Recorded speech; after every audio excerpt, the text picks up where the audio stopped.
In this section, we will be learning about all the functionalities and options that we have in the render setup window. And in this lesson particularly, we'll be discussing color mapping. In the render setup window and under V-Ray tab, you can find the color mapping rollout. And probably we should have discussed color mapping in the global illumination or image sampling section of the course, but I've decided to unify all of the render setup settings in one section. So what is color mapping? Basically, color mapping is an internal process that maps the colors rendered by the render engine to a range that is visible by human eyes and also in the monitor.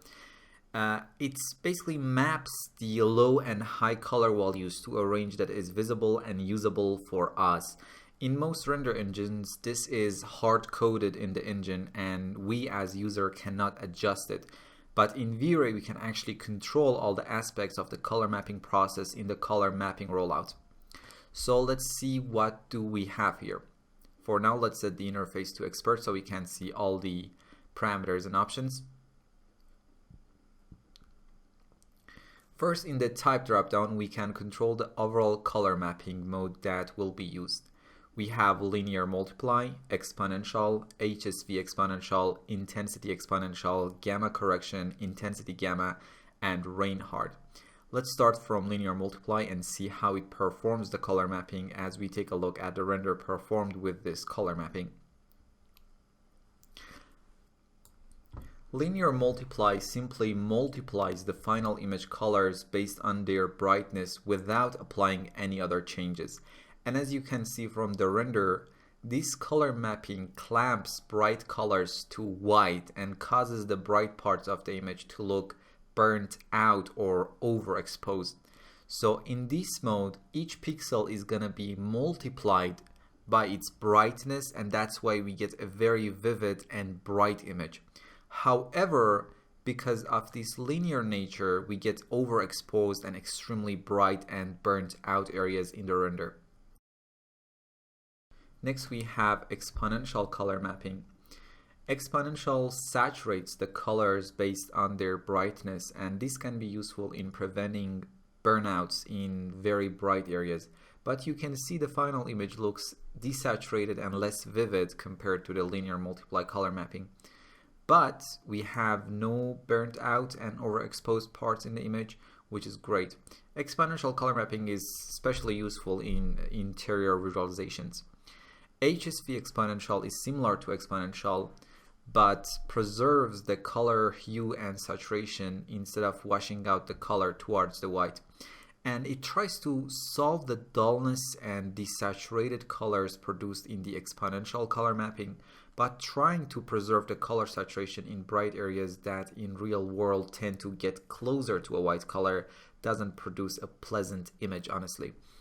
We have intensity exponential, which is similar to exponential but preserves the ratio of the RGB color components and will only affect the intensity of the colors. Gamma correction and intensity gamma are here for legacy purposes, for when there wasn't a gamma correction option available for all the color mapping types. And we have Reinhardt color mapping, which is the default option and the most powerful color mapping type. Reinhardt is a blend between exponential and linear multiply. Basically a hybrid algorithm that combines both linear and exponential color mapping. The degree to which one method or the other is applied to the image is specified by the burn value parameter. So if the burn value is set to 1, linear multiply will be used, and if set to 0, exponential will be used. And any in-between values will combine the two, obviously. Now let's take a look at a few renders with the Reinhardt color mapping and different burn values. In the first render, burn value was set to 0, so we are basically using exponential color mapping. In the next render, burn value was set to 0.15, then 0.25. Now we are using a combination of exponential and linear multiply color mapping.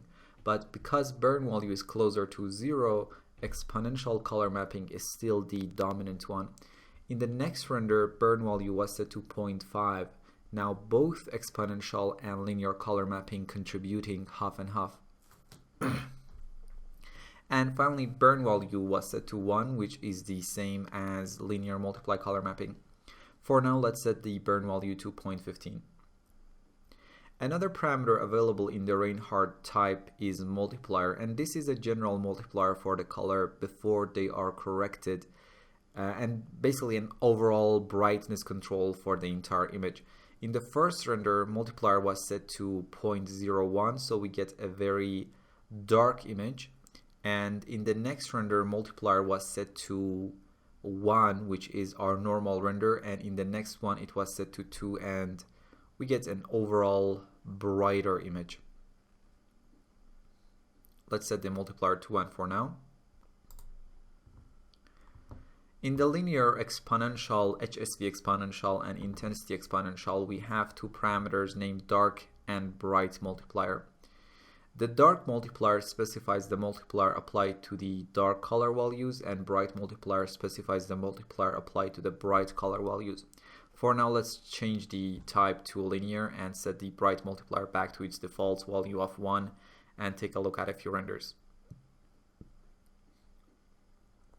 In the first render, bright multiplier was 1, the next one was 0.75, then 0.5, then 0.25. You can see it takes the bright pixels of the image, and each time we decrease the bright multiplier, those bright pixels become darker, but the darker pixels stay unchanged. And if we set the bright multiplier to be more than 1, those bright pixels even get brighter. Let's set the bright multiplier to 1 for now.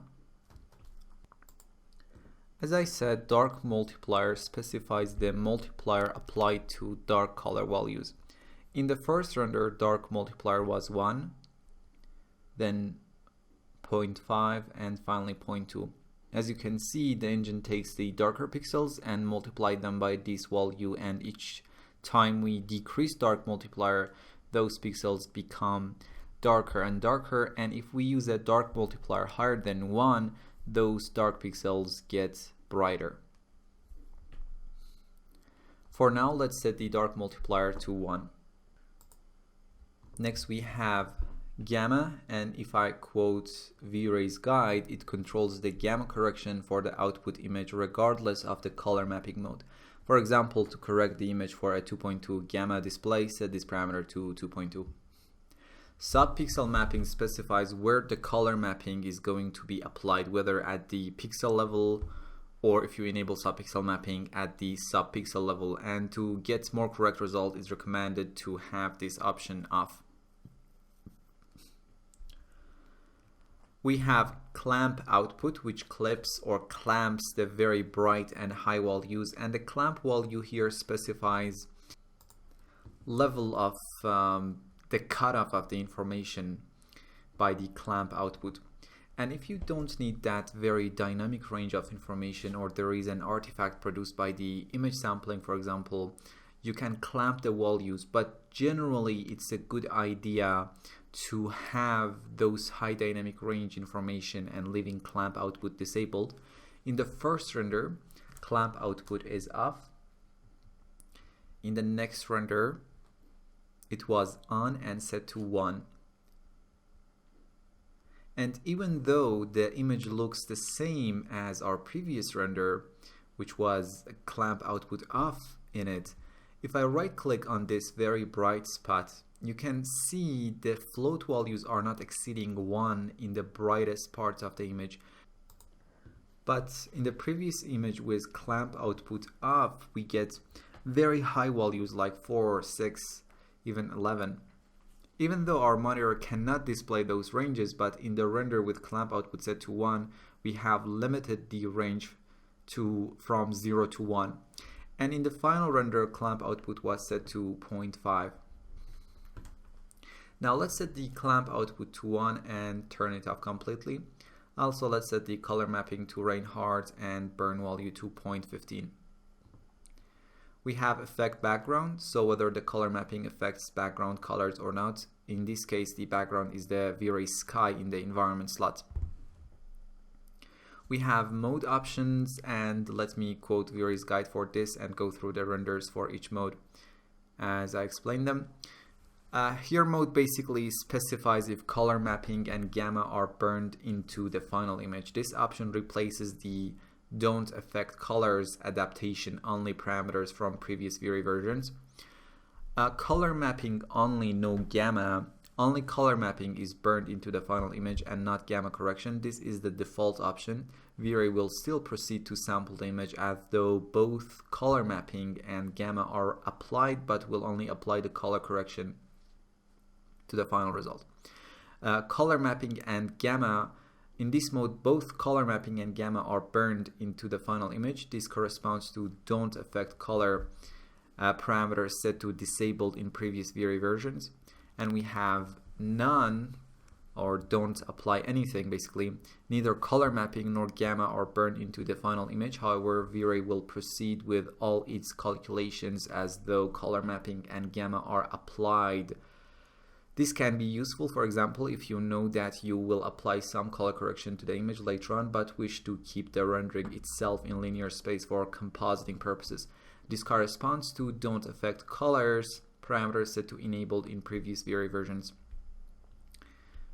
Okay, so that's about modes. And finally we have linear workflow, and this one is a legacy option as well, and both 3ds Max and V-Ray are by default set up with proper linear workflow in mind, and you don't need to enable this option at all. Perfect. So in this lesson we discussed color mapping, and I will see you in the next lesson.